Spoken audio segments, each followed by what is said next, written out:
Now, the 5 different styles of charisma are based on personality traits that make people drawn to you. And if you look up the definition of charisma in the dictionary, it's something that inspires devotion. And there are, of course, things that are not directly tied to a personality that can inspire devotion. If you think of Instagram models, you might not know anything about their personality, but they might have 20, 50 million followers. People are devoted to them, but it's usually because of their beauty. There's other people who have devotion based on athletic prowess, based on status, fame, money. All of these things can inspire devotion. When we're thinking about charisma, though, I'm thinking about personality traits that inspire devotion. So it's not necessarily how someone looks or what they have or the status or the access that they can get. It's the type of way that they are and that the people around them feel. So when I've looked across all of the breakdowns that I've done, I've seen that there are really 5 different types, and I can talk about the different types of people that are in one. You can see which of these tends to connect most with you, and I will do that now. The first one is energetic. This is the person that has high energy. And in fact, when you're thinking about these charismatic types, it's not that it's one is completely separate from the other. People often have some sort of hodgepodge of 2 or 3 of these, and this is by far the most common across all charismatic people. They are high energy, they are positive. We talked about being fun in the beginning of this entire week. This is really the baseline level of what that means. And if you think of someone like Will Smith, if you think of a lot of people who can come on and captivate a room, a stage, tell a story in a gregarious way, Jamie Foxx comes to mind, The Rock comes to mind.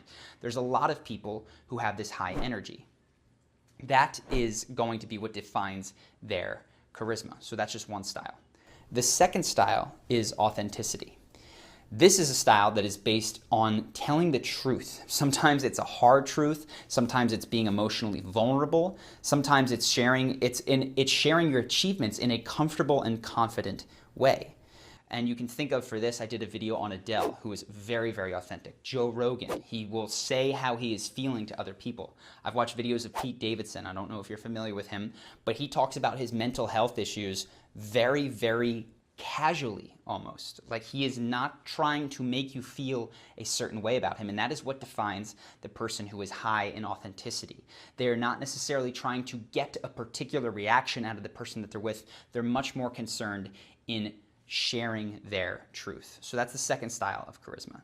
The third style is connection. Now you might think of Mother Teresa, Gandhi, Oprah Winfrey, even Bill Clinton. It was said that when he would speak to someone and he looked at you, you felt like you were the only person in the room. And what connection is not just person to person. Connection can be when somebody connects you to something greater than yourself. So a lot of spiritual, religious leaders have done this. Elon Musk has done this. He is not traditionally charismatic by many standards. And it's not simply that he's so smart. It's that the missions that he has picked, particularly SpaceX, which is one that seems to captivate the minds of people, that connects them to something much more inspiring and greater than their day-to-day life. And for that reason, he has that devoted following. So that's another thing. And again, these are not mutually exclusive of one another. I'm just putting sort of the cornucopia of different styles that you can pick from and mix and match. The fourth one is conviction. This is the type of person that believes in themselves to the hilt. They believe in their product, they believe in their brand, they believe in their country. They are so almost set in their ways. They can border on stubborn. They can sometimes be jerks. You think of Steve Jobs, who didn't necessarily have a reputation as being the nicest boss.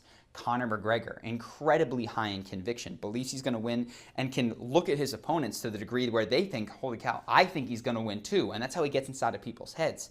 This is something that I had a lot of in my younger life. I'm going to talk a bit more about that, but that is the fourth style, very high conviction, self-belief, and certainty that things are going to turn out a certain way, because people in the world that we live in, where nothing is certain, tend to flock to any idea that feels like this is definitely going to happen.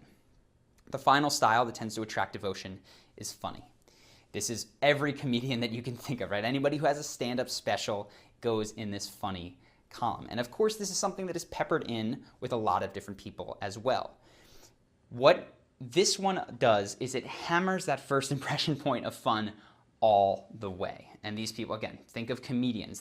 People want to be around them because the state that they are in when they are near that person is a positive one. So that is what funny does. Now, None of these are necessarily better, none of these are worse, but this is after doing, gosh, I don't know how many breakdowns at this point, and informal breakdowns in my life. These are the 5 things almost anyone that you can point out to me, and I've yet to see an exception, will hit on one of these traits if they are high in charisma. These are almost universal, and I would dare state universal in my experience. If you have someone that you don't think fits this, let me know, and I'll tell you if I think they do fit into this, or if maybe there's certain adjustments that need to be made to this model. But in any event, think which of these hits most to you.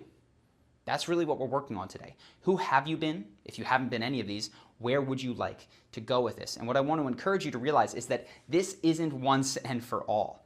When I was younger, I was incredibly high in conviction. I was certain that the way that I was doing things were the best. And when I talked about how I was going to quit my job and go to Brazil, is with such an insane level of certainty that it was the best way to live, that without even really trying, I think 9 other people quit their jobs, dropped out of college, and moved from all over the East Coast to Rio de Janeiro for 6 months to a year. I mean, it was crazy. Like, there was this palpable magnetism that came from this certainty that I had that this was the way to do things. Now, that was when I was 24.